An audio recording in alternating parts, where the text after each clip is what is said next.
सुबह का सूरज, खेतों में सुनहरी धूप, चिड़ियों का शोर, गायों की घंटियों का संगीत। यह था हमारे गांव का जीवन, सरल और सुंदर। हमारे छोटे से घर में खुशियों का बसेरा था। माँ की लोरी, पिताजी की कहानियां और छोटे भाई की शरारतें, जीवन एक मीठे गीत सा बह रहा था। हम दो भाई, मैं और मेरा छोटा भाई मोहन। हमारी दुनिया हमारे माँ बाप थे। पिताजी खेतों में काम करते, माँ घर संभालती। हम दोनों उनके लाडले, उनकी आंखों के तारे। दिन ढलता तो हम सब साथ खाना खाते। पिताजी की बातें सुनते सुनते कब नींद आ जाती पता ही नहीं चलता। माँ की गोद में सिर रखते ही सारा थकावट गायब हो जाता। जीवन कितना सरल था, कितना सुंदर।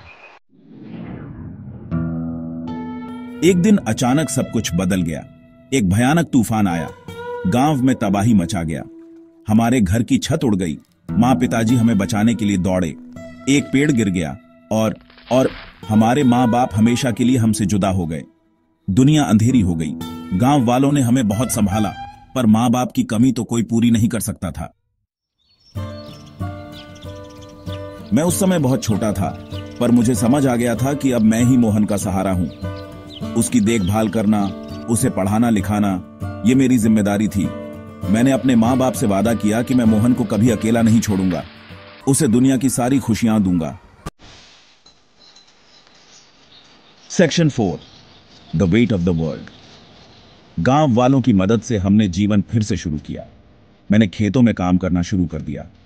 सुबह से शाम तक कड़ी मेहनत करता ताकि मोहन को पढ़ा सके। कभी कभी भूख लगती, कभी थकान से चूर हो जाता, पर मोहन का चेहरा देखते ही सारा दर्द गायब हो जाता। उसकी मुस्कुराहट ही मेरी ताकत थी। मोहन भी बहुत समझदार था। वह पढ़ाई में बहुत होशियार था। गांव की पाठशाला में सबसे आगे रहता। धीरे धीरे समय बीतता गया। मोहन बड़ा हो गया। उसने शहर जाकर पढ़ाई की और एक अच्छी नौकरी हासिल की। गांव में सब कहते थे कि यह सब मेरे भाई के त्याग और प्यार का नतीजा है। एक दिन मोहन मुझे शहर ले गया। उसने मेरे लिए एक सुंदर सा घर खरीदा था।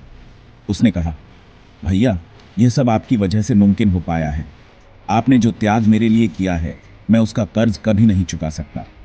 उसकी आंखों में आंसू थे। मेरा गला भर आया। मुझे एहसास हुआ कि मेरा बलिदान सफल हो गया। मेरा भाई मेरी जिंदगी की सबसे बड़ी कामयाबी था।